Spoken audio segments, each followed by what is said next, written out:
Many aspects lay behind the construction of a tall building. Ego is probably the most important force from the point of view of the developers that wants to build the tallest building in the city, in the neighborhood, in the world, and so on. But this ego is actually a very important force that pushes toward the technological evolution of the many elements that go into the design and construction of a tall building. Chicago was particularly responsive to the topic of fire safety and was particularly responsive to the topic of traffic congestion and the possibility to deliver in time the people and the freights that were needed for the life of buildings. And the elevator technologies had in Chicago many important advancements that allowed for the construction of very tall towers. Despite the height cap that was in place in Chicago after 1890, that limited the height of buildings to a range of 80, 90, or 100 meters, depending to the period of time. Some developers really pushed the construction capacities to the limit in order to get taller and taller buildings. And in fact, some of the buildings that were built around the 90s used an exception to the Chicago zoning code that allowed a very small volume above the 90-meter threshold. And so the mother building of the jewelers buildings, or a few other examples that stemmed from the skyline in Chicago around the end of the 1920s, really took advantages of the most important breakthroughs in elevator technologies, such as the zoning of the different elevator banks, the new production innovations in steel fabrication, and of course the control of internal climate through air conditioning and artificial lighting technologies.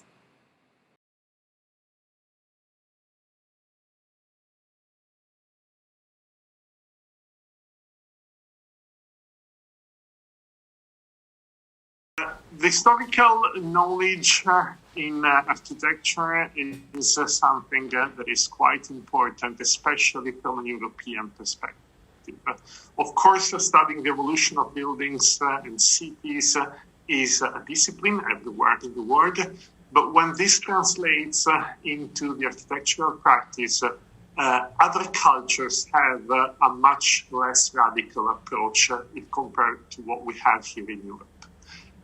In North America, especially, history and the history of the buildings and the history of the cities that are constantly being updated and developed is seen as just one of the many ingredients that go into the case for that lays behind the construction of a tall building, and especially a speculative tall building. In North America, and especially in the United States, there are other words that go alongside and hand in hand with the historic approach to tall buildings.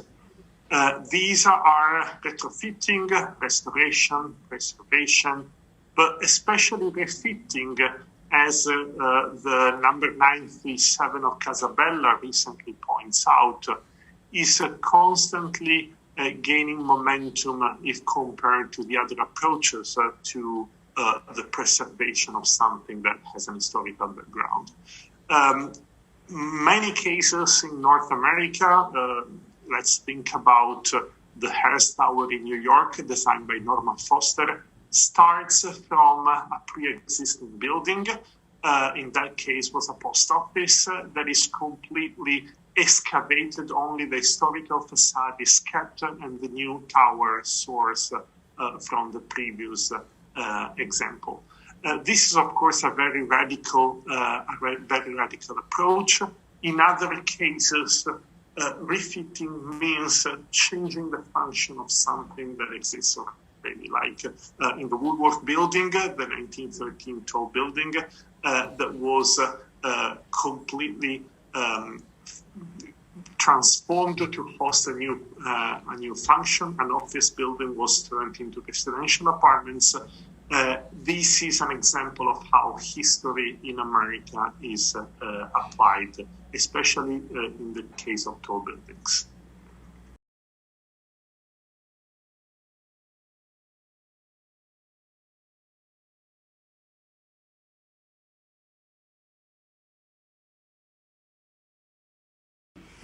The refurbishment of any building comes with very detailed aspects that need to be considered.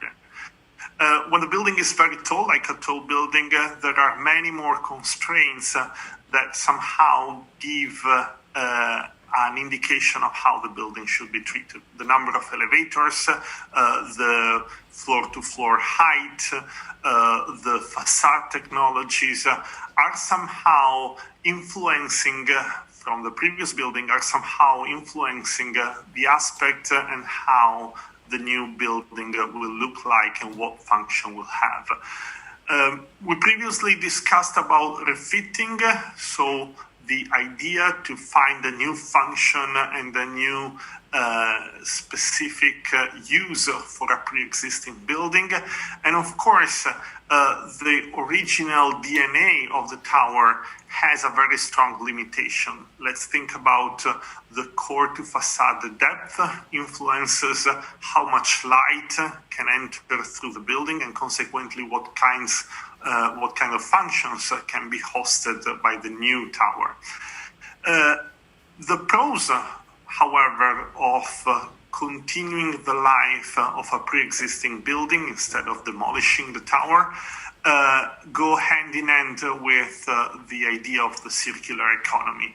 If we can save the foundation, if we can save the structural system, in some cases even the facade technology, we provide not only a much quicker solution for the new needs that can help the developer to sell in advance the new properties, but we also save a lot of environmental burdens that the demolition of the pre-existing tower will create in the shape of scrap and demolition waste, and the environmental impacts associated with the construction of and the production of new materials and the construction of the newer structure.